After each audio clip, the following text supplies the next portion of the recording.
Hello అండి, welcome to Telugu officers channel. ఇవాళ మనం ఆగస్ట్ 25వ తేదీకి సంబంధించిన ఇంపార్టెంట్ ఆర్టికల్స్ గురించి చూద్దాం. మన ఫస్ట్ ఆర్టికల్ చూడండి, ఆర్టిఫిషియల్ ఇంటెలిజెన్స్ లేదా కృత్రిమ మేధకి సంబంధించి. ఇప్పుడు ప్రతి రంగంలో కూడా కృత్రిమ మేధతో చాలా మార్పులు అనేవి వస్తూ ఉన్నాయి. అసలు కృత్రిమ మేధ లేదా ఆర్టిఫిషియల్ ఇంటెలిజెన్స్ అంటే ఏంటి? ఒక రోబో కానివ్వండి, ఒక కంప్యూటర్ కానివ్వండి, మనుషులు యూజువల్గా చేసేటటువంటి అన్ని టాస్క్లని కూడా కంప్యూటర్ ద్వారా కంట్రోల్ చేయటం జరుగుతుంది. ఆ అబిలిటీనే ఆర్టిఫిషియల్ ఇంటెలిజెన్స్ అంటారు. అంటే మన హ్యూమన్ ఇంటెలిజెన్స్ని ఇది మిమిక్ చేస్తుంది. అలాంటి ఈ ఆర్టిఫిషియల్ ఇంటెలిజెన్స్ని మనం రెండు కేటగిరీస్గా విభజిస్తాము. అవి ఏంటి అంటే వీక్ ఆర్టిఫిషియల్ ఇంటెలిజెన్స్ అనేసి, లేదా దీన్నే నారో ఆర్టిఫిషియల్ ఇంటెలిజెన్స్ అని కూడా అంటారు. రెండవది స్ట్రాంగ్ ఆర్టిఫిషియల్ ఇంటెలిజెన్స్ అనేసి. ఇలా రెండు రకాలుగా దీన్ని కేటగరైజ్ చేయటం జరుగుతుంది. ఇది కాకుండా మళ్ళీ వేరే వేరే టైప్స్ ఉన్నాయి. రియాక్టివ్ ఆర్టిఫిషియల్ ఇంటెలిజెన్స్ అని, theory of mind artificial intelligence అని, సెల్ఫ్ అవేర్ ఆర్టిఫిషియల్ ఇంటెలిజెన్స్ అని, లిమిటెడ్ మెమరీ ఆర్టిఫిషియల్ ఇంటెలిజెన్స్ అని, ఇలా వివిధ రకాలు ఉన్నాయి. అయితే ఈ ఆర్టిఫిషియల్ ఇంటెలిజెన్స్ని వివిధ రకాల రంగాల్లో వాడుతున్నాము. ఫర్ ఎగ్జాంపుల్ హెల్త్ కేర్కి సంబంధించి కనుక మనం చూసుకుంటే, Indian council of medical research ICMR అన్నటువంటిది ఒక డాక్యుమెంట్ని రిలీజ్ చేసింది. అందులో ఏంటి, ఆర్టిఫిషియల్ ఇంటెలిజెన్స్ని బయోమెడికల్ రీసెర్చ్కి, హెల్త్ కేర్కి ఎలా వాడచ్చు అన్నట్టుగా కొన్ని గైడ్లైన్స్ని ఇచ్చిందనమాట. అయితే ఆర్టిఫిషియల్ ఇంటెలిజెన్స్ని మనం పర్సనలైజ్డ్ ట్రీట్మెంట్కి వాడచ్చు, పేషెంట్ అవుట్కమ్స్ని ఇంప్రూవ్ చేయడానికి వాడచ్చు, అలాగే హెల్త్ కేర్ ఆపరేషన్స్ని స్ట్రీమ్లైన్ చేయడానికి ఉపయోగించవచ్చు, అలాగే మెడికల్ రీసెర్చ్కి ఉపయోగించవచ్చు, ఇన్నోవేషన్లో కూడా ఉపయోగించవచ్చు. అలాగే ఇంకా ఏమేం సెక్టార్స్లో వాడతామండి? బిజినెస్లో వాడతామా? మనము బిజినెస్లో ఏంటి, బిగ్ డేటా అనాలిసిస్ కోసం, సైబర్ సెక్యూరిటీ థ్రెట్స్ ఏమైనా ఉన్నా, అలాగే సప్లై చైన్ మేనేజ్మెంట్ కోసం, ఇన్నోవేషన్ని పెంచడానికి, కాంపిటీషన్ని తట్టుకొని నిలబడటానికి, అలాగే డెసిషన్ మేకింగ్కి కూడా ఈ ఆర్టిఫిషియల్ ఇంటెలిజెన్స్ అనేది పనికొస్తుంది. ఇంకా ఏ ఏ రంగాల్లో వాడతాము? ఎడ్యుకేషన్ పరంగా కనుక మనం చూసుకుంటే పర్సనలైజ్డ్ అప్రోచెస్ కోసం ఇది ఉపయోగపడుతుంది. ఫర్ ఎగ్జాంపుల్ IIT ఖరగ్పూర్ ఉంది. ఇది అమెజాన్ వెబ్ సర్వీసెస్తో కొలాబరేట్ అయ్యి national artificial intelligence resource platform అన్నటువంటి దాన్ని తీసుకురావటం జరిగింది. దీని ద్వారా ఏంటి, ఐ మూమెంట్ని మానిటర్ చేయటం, అలాగే బెటర్ టీచింగ్ మరియు లెర్నింగ్కి సంబంధించినటువంటి పారామీటర్స్ని మానిటర్ చేయడానికి ఇది ఉపయోగపడుతుంది. అలాగే చాట్ GPT అనేసి, బార్డ్ అనేసి, ఇలాంటి వాటి అంటే జనరేటివ్ AI యొక్క హెల్ప్తో ఎడ్యుకేటర్స్ స్టూడెంట్స్కి కొత్త కొత్త విధానాల్లో వాళ్ళు చదువులు నేర్పించవచ్చు. అలాగే ఇంకా ఏ ఏ రంగాల్లో వాడతాం మనము? జ్యుడిషియరీకి సంబంధించి ఆర్టిఫిషియల్ ఇంటెలిజెన్స్ అనేది ఉందా అంటే డెసిషన్ మేకింగ్, లీగల్ డెసిషన్ మేకింగ్కి ఇది ఉపయోగపడుతుంది, ప్రెడిక్టివ్ అనాలిసిస్కి ఉపయోగపడుతుంది, అలాగే వర్చువల్ లీగల్ అసిస్టెన్స్ని అందించడానికి, రిసోర్సెస్ని అందించడానికి, కోర్టు ప్రాసెస్ని ఎన్హాన్స్ చేయడానికి, అలాగే ఆటోమేటిక్గా డాక్యుమెంటేషన్ అనేది చేయడానికి, అంతేకాకుండా లీగల్ రీసెర్చ్కి సంబంధించి ఆర్టిఫిషియల్ ఇంటెలిజెన్స్ ఉపయోగపడుతుంది.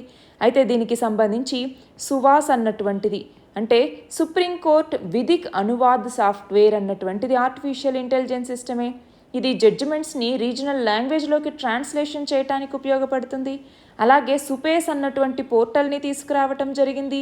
ఏంటి సుపేస్ అన్నటువంటిది? Supreme court portal for assistance in court efficiency అంటాము. ఇది కాకుండా ఇంకా ఏంటి, అగ్రికల్చర్లో ఆర్టిఫిషియల్ ఇంటెలిజెన్స్ని వాడతామా?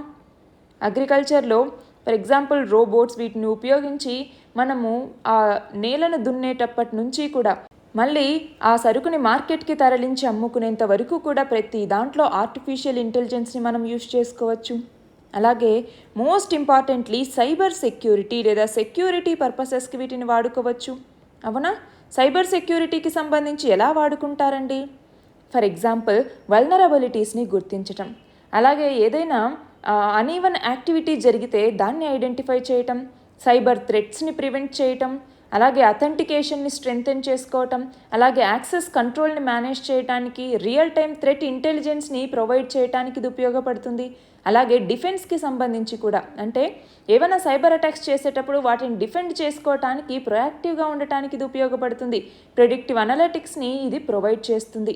ఇది కాకుండా ఇంకా వివిధ రంగాల్లో మనం వాడుకోవచ్చు. ట్రాన్స్పోర్ట్ సెక్టార్లోనూ ఆర్టిఫిషియల్ ఇంటెలిజెన్స్ని వాడచ్చు, స్పేస్ సెక్టార్లోనూ ఆర్టిఫిషియల్ ఇంటెలిజెన్స్ని వాడచ్చు, మ్యానుఫ్యాక్చరింగ్లోనూ ఆర్టిఫిషియల్ ఇంటెలిజెన్స్ని వాడచ్చు. ఇలా డిఫరెంట్ సెక్టార్లో వీటి యొక్క అప్లికేషన్స్ అనేవి ఉన్నాయి. మరి దీనికి సంబంధించినటువంటి సవాళ్ళు ఏంటి అంటే, ఒకటి ట్రాన్స్పరెన్సీ అనేది కొన్ని ఆర్టిఫిషియల్ ఇంటెలిజెన్స్ మోడల్స్లో లేదు.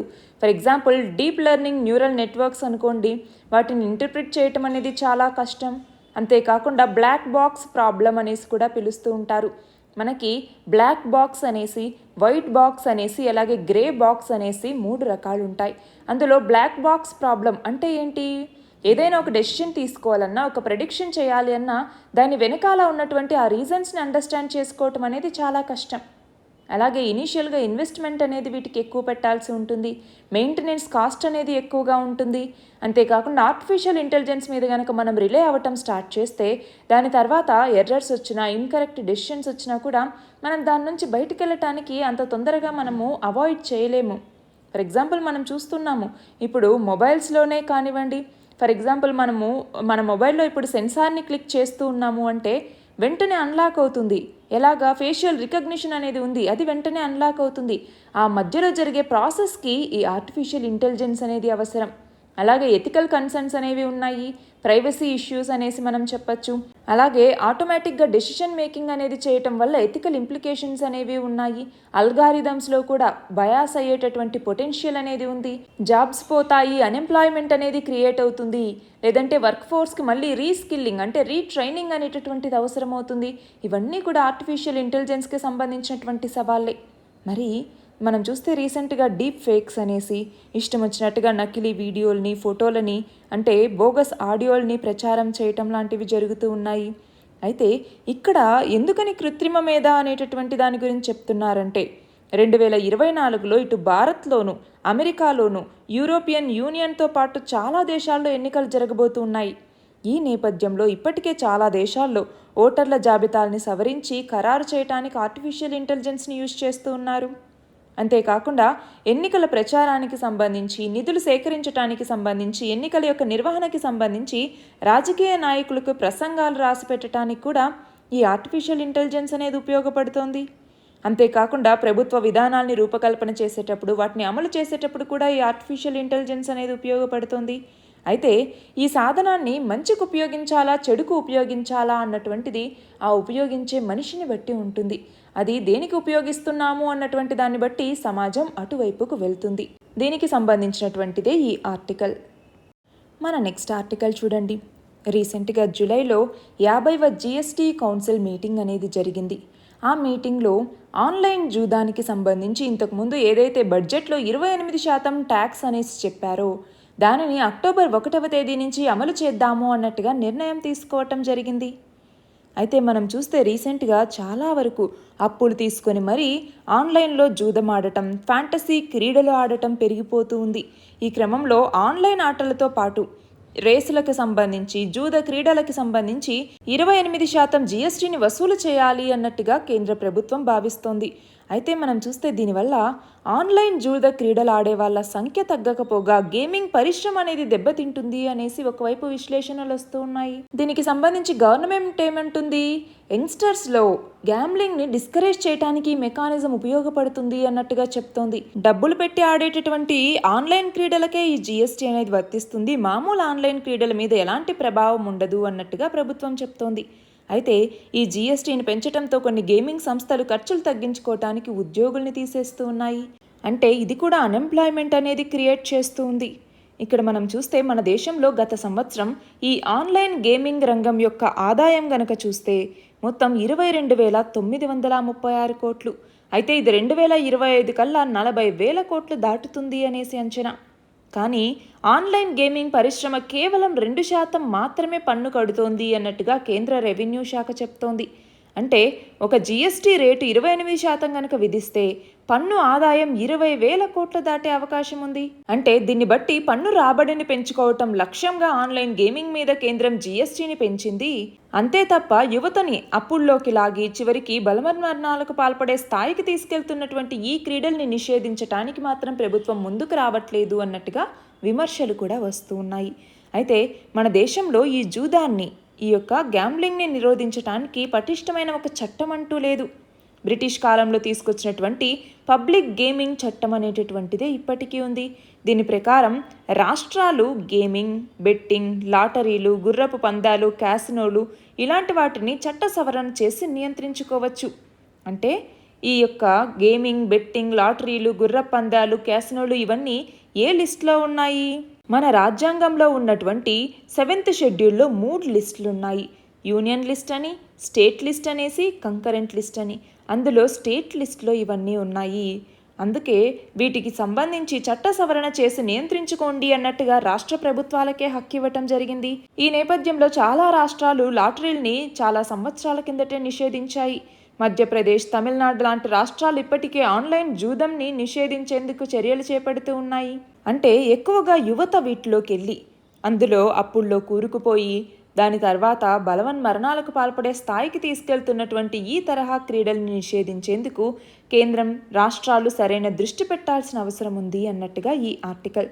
చూడండి, ఆన్లైన్ గేమింగ్ మరియు హార్స్ రేసింగ్కి సంబంధించి central goods and services tax act ఏదైతే ఉందో ఇందులో ఉన్నటువంటి షెడ్యూల్ 3లో కొన్ని సూటబుల్ అమెండ్మెంట్స్ని తీసుకురావాలి అన్నట్టుగా గవర్నమెంట్ అనుకుంటూ ఉంది. మన నెక్స్ట్ ఆర్టికల్ చూడండి, బ్రిక్స్కి సంబంధించి. రీసెంట్గా 15వ బ్రిక్స్ శిఖరాగ్ర సమావేశం అంటే బ్రిక్స్ సమ్మిట్ అన్నటువంటిది ఎక్కడ జరిగింది? సౌత్ ఆఫ్రికాలో ఉన్నటువంటి జోహన్నస్బర్గ్లో జరిగింది. సమ్మిట్ అని ఎందుకంటున్నాము అంటే ఆయా దేశాల యొక్క అధినేతలు ఇందులో పాల్గొంటారు.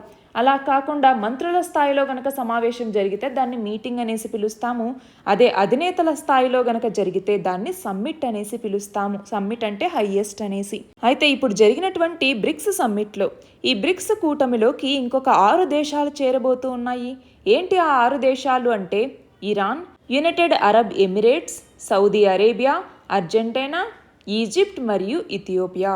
ఈ దేశాలన్నీ ఇందులో చేరబోతున్నాయి. వీటి మెంబర్షిప్ అనేది జనవరి నుంచి మొదలవుతుంది. మనం చూస్తే ఈ బ్రిక్స్ 2006వ సంవత్సరంలో Brazil, Russia, Bharat, China brick అన్నటువంటిది ఏర్పడింది. దాని తర్వాత 2010వ సంవత్సరంలో సౌత్ ఆఫ్రికా ఇందులో జాయిన్ అయింది. దాంతో ఇది బ్రిక్స్గా మారింది. అయితే ఈ బ్రిక్స్లో చేరటం కోసం దాదాపు 40 దేశాలు ఆసక్తి చూపిస్తూ ఉంటే వాటిలో 23 దేశాలు సభ్యత్వం కోసం దరఖాస్తు చేసుకున్నాయి.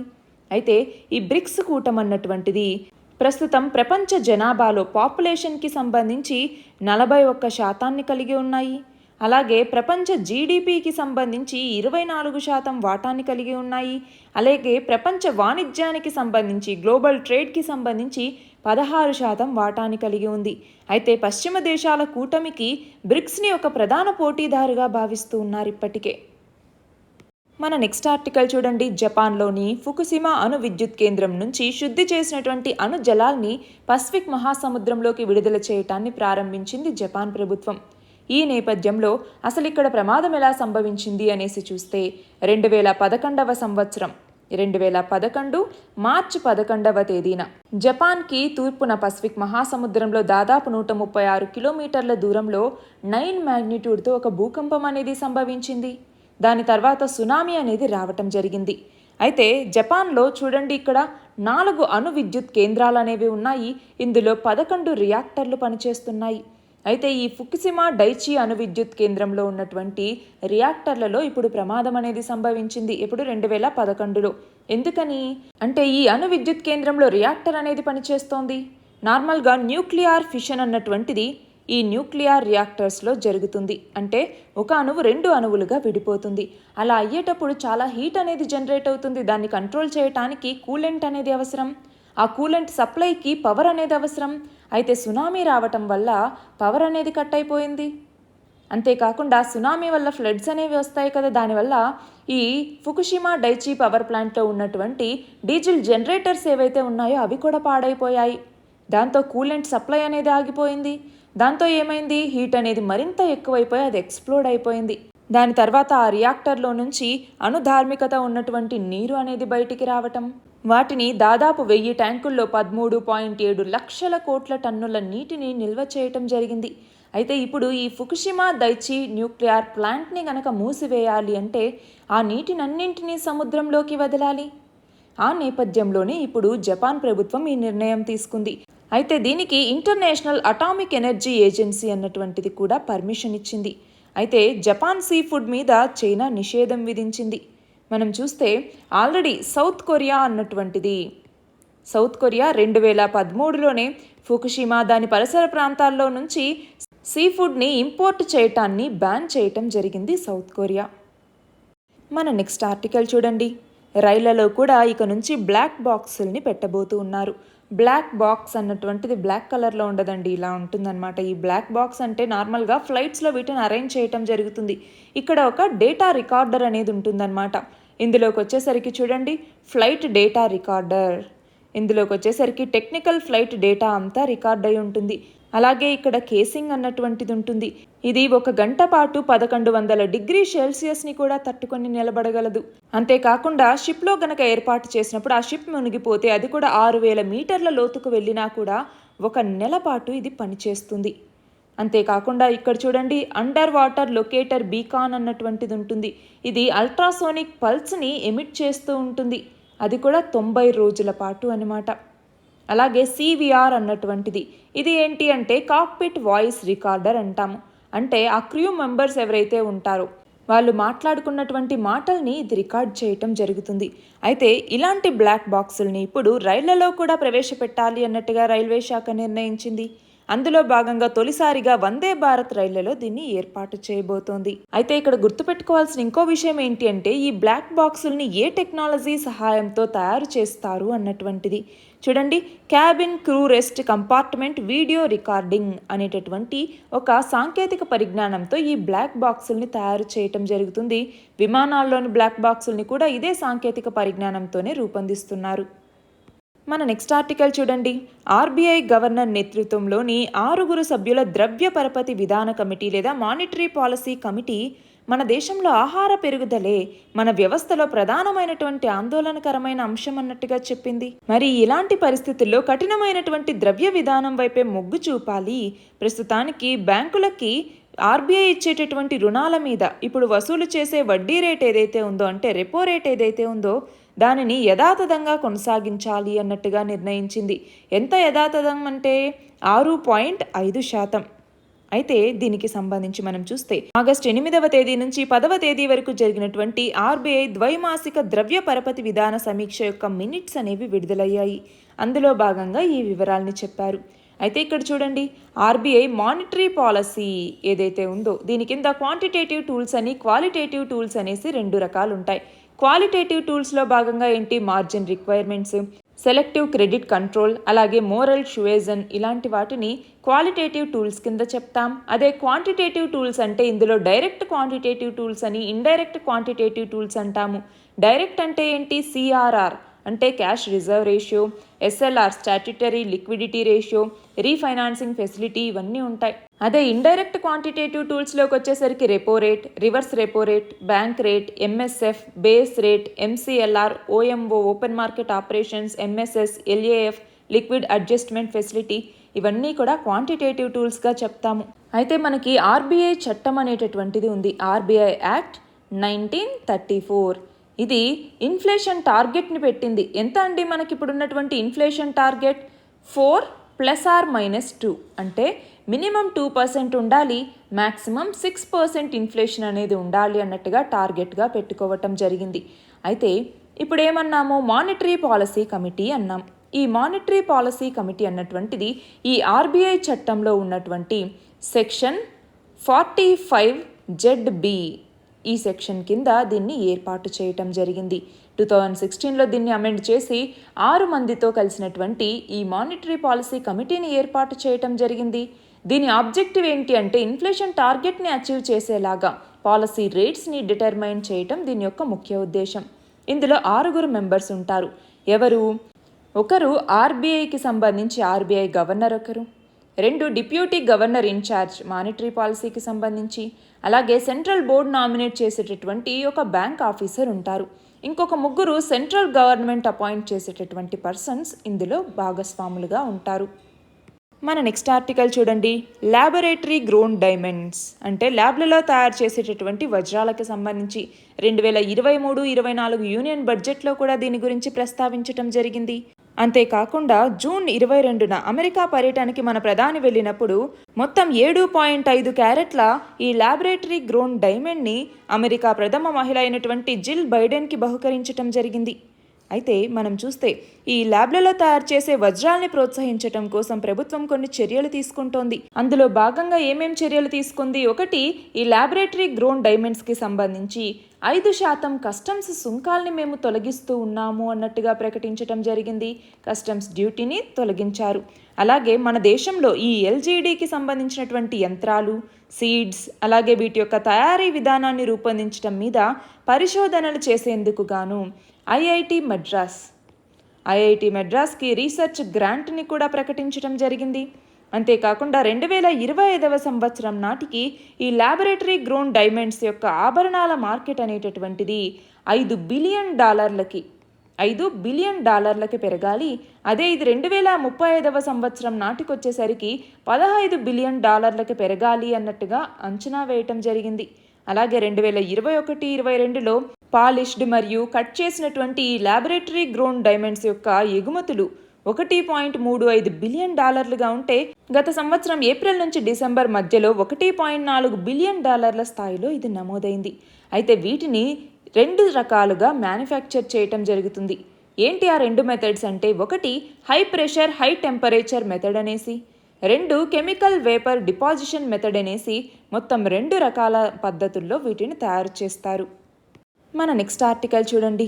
69వ జాతీయ చలనచిత్ర పురస్కారాలకి సంబంధించి మొత్తం తెలుగు సినిమాల్లో ఉత్తమ ప్రజాదరణ పొందినటువంటి చిత్రం RRR, ఉత్తమ నటుడు అల్లు అర్జున్, ఉత్తమ సంగీతం దేవిశ్రీ ప్రసాద్, ఉత్తమ నేపథ్య సంగీతం MM కీరవాణి, ఉత్తమ నేపథ్య గాయకుడు కాలభైరవ, అలాగే ఉత్తమ స్టంట్ కొరియోగ్రఫీకి వచ్చేసరికి కింగ్ సోలమన్, ఉత్తమ నృత్య దర్శకుడు ప్రేమ్ రక్షిత్, అలాగే ఉత్తమ తెలుగు చిత్రం వచ్చేసరికి ఉప్పెన అన్నటువంటిది, ఉత్తమ సాహిత్యం చంద్రబోస్, ఉత్తమ సినీ విమర్శకుడు పురుషోత్తమాచార్యులు.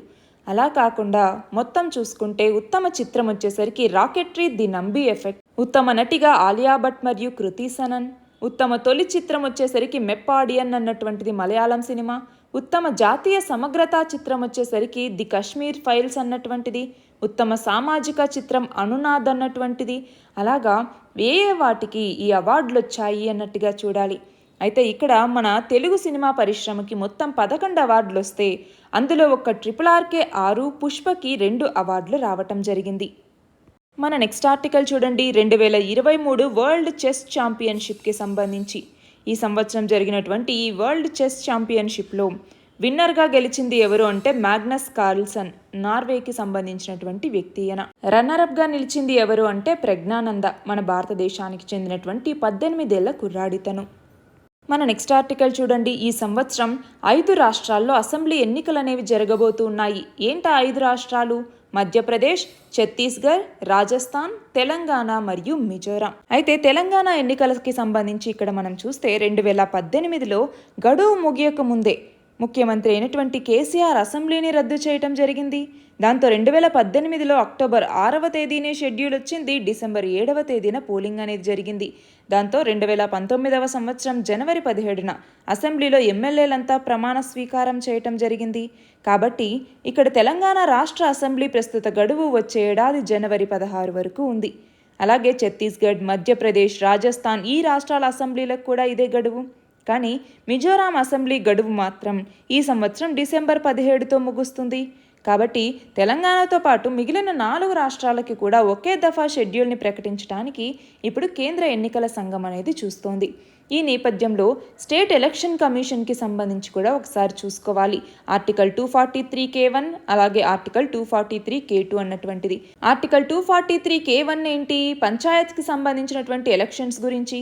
ఆర్టికల్ 243ZA అన్నటువంటిది మున్సిపాలిటీస్కి సంబంధించినటువంటి ఎలక్షన్స్ గురించి చెప్తుంది.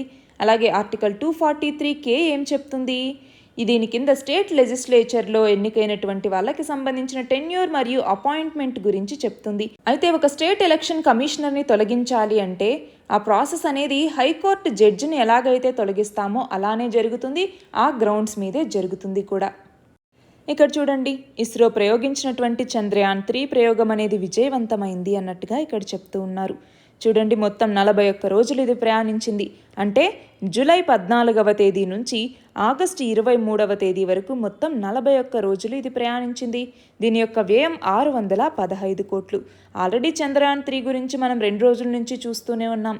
సపరేట్గా చంద్రయాన్ 3కి సంబంధించి ఎలాంటి క్వశ్చన్స్ అడగచ్చు అన్నట్టుగా ఒక వీడియో కూడా చేయటం జరిగింది మన ఛానల్లో, అది కూడా అవైలబుల్గా ఉంది.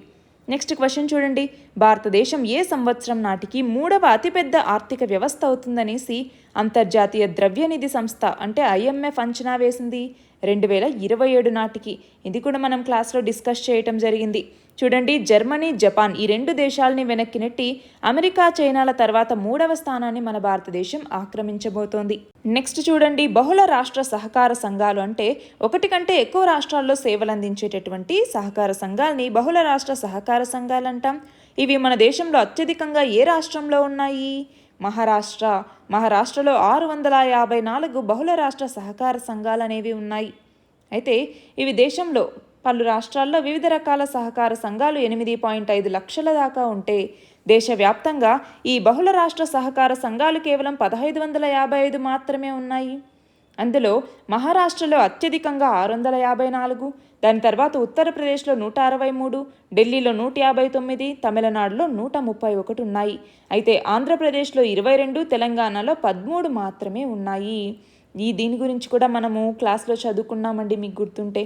నెక్స్ట్ చూడండి, వాయు కాలుష్యంతో యాంటీబయాటిక్స్ పనిచేయటం లేదు, ప్రపంచవ్యాప్తంగా ఈ కేసుల సంఖ్య పెరిగిపోతోంది అన్నట్టుగా ల్యాండ్సెట్ చెప్పింది. అవునా? అయితే ఆ నేపథ్యంలో నీ క్వశ్చన్, ఏ అంతర్జాతీయ పత్రికా అధ్యయనం వెల్లడించింది అంటే ల్యాండ్సెట్ హెల్త్ జర్నల్ అన్నటువంటిది. అలాగే ఇక్కడ చూడండి, ప్రఖ్యాత గణిత శాస్త్రవేత్త అయినటువంటి డాక్టర్ కళ్యంపూడి రాధాకృష్ణరావు ఈయన మరణించారు అన్నటువంటిది. దీన్ని కూడా మనం చూసాం. ఈయనకి 1968లో పద్మభూషణ్, 2001లో పద్మవిభూషణ్ పురస్కారాలు వచ్చాయి. ఈయనకి మొత్తం 6 కాంటినెంట్స్లో 19 దేశాల నుంచి 39 గౌరవ డాక్టరేట్లు ఈయన అందుకున్నారు. అలాగే ఈయనకి 2023 international praise of statistics award కూడా వచ్చింది. అది 1945లో ఈయన కోల్కతాలో మ్యాథమెటికల్ సొసైటీలో ప్రచురితమైనటువంటి ఈయన పరిశోధనా పత్రానికి ఈ అవార్డు అనేది వచ్చింది. అలాగే ఇక్కడ చూడండి, దేశీయ తయారీ తేలికపాటి యుద్ధ విమానమైనటువంటి తేజస్ నుంచి 2023 ఆగస్టు 23వ తేదీన అస్త్రా అనేటటువంటి ఒక క్షిపణిని గోవా తీరంలో పరీక్షించటం జరిగింది. దాదాపు 20,000 అడుగుల ఎత్తులో ఇది జరిగింది. గగనతలం నుంచి గగనతలంలోకి ప్రయోగించేటటువంటి క్షిపణి ఈ అస్త్రా అన్నటువంటిది. పైలట్ కంటికి కనిపించినటువంటి పరిధి అంటే బియాండ్ విజువల్ రేంజ్ అంటాము. ఈ బియాండ్ విజువల్ రేంజ్లోని లక్ష్య ఛేదన కోసం దీన్ని రూపొందించారు. ఇవి ఇవాల్టి important articles. All the very best and thank you very much.